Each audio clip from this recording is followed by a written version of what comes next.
Meir Habib menace la France au calme. Vous êtes où les patriotes? Qu'Israël va rester les bras croisés. Écoutez, aujourd'hui, bien évidemment, il y aura une réponse.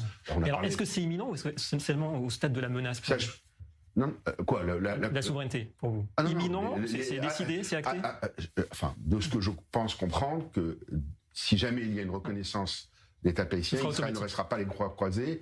Et la réponse principale sera étendre la souveraineté juive. J'aime pas parler d'annexion, parce qu'Israël n'annexe pas la Judée, on n'annexe pas la Judée. La Judée et la Samarie, la Judée est une terre juive depuis 2000 et quelques, près de 3000 ans.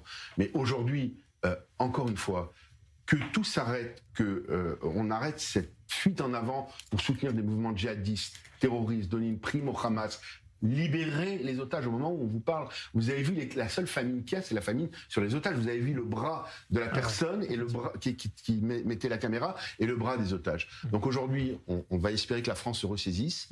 Je vais transmettre le message que m'a donné Netanyahou à Emmanuel Macron. Je ferai tout pour restaurer les relations entre la France et Israël. J'ai été député français, j'aime la France, comme nous tous aimons la France, et il faut restaurer ces relations qui sont au plus mal depuis la guerre aujourd'hui. Alors la France, elle t'emmerde, mais hier, que les choses soient bien claires, Macron, il t'emmerde. T'es personne en fait en France. Il y a personne qui peut te blairer déjà, à part les décérébrés. Et les décérébrés, on sait d'où ils viennent.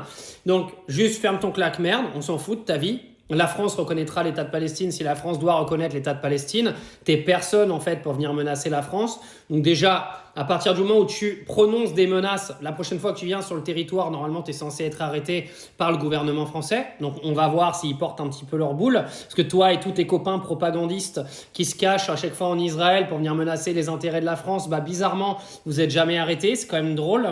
Moi je dis que si Meir Habib avait été musulman, il aurait été mis en garde à vue à peu près 15 fois déjà.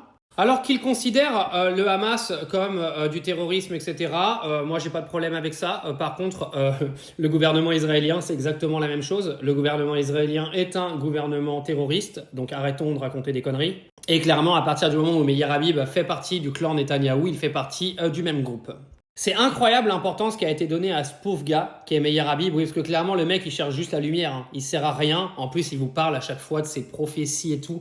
Ça me fatigue d'entendre parler de politique quand vous mélangez politique et religion, c'est un truc de ouf. Et que ce soit de n'importe quelle religion, je m'en bats les couilles en fait, la politique n'a rien à voir avec la religion.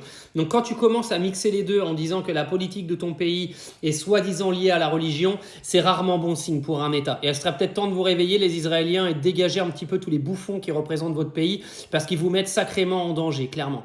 Mais moi, j'aimerais bien voir les patriotes français se réveiller, hein, parce que les patriotes qui sont tous en train de se dire patriotes, quand Meir Habib menace les intérêts de votre pays, ce qui serait bien, c'est d'ouvrir vos grandes gueules. Parce que comme je le redis, si Meir Habib avait été un arabe ou un musulman, vous seriez tous là en train de faire des vidéos et tous là en train de le dénoncer. Donc s'il vous plaît, ayez un minimum d'intelligence intellectuelle, d'honnêteté intellectuelle, et portez vos couilles un petit peu pour dénoncer ce que fait ce bouffon sur tous les plateaux télé.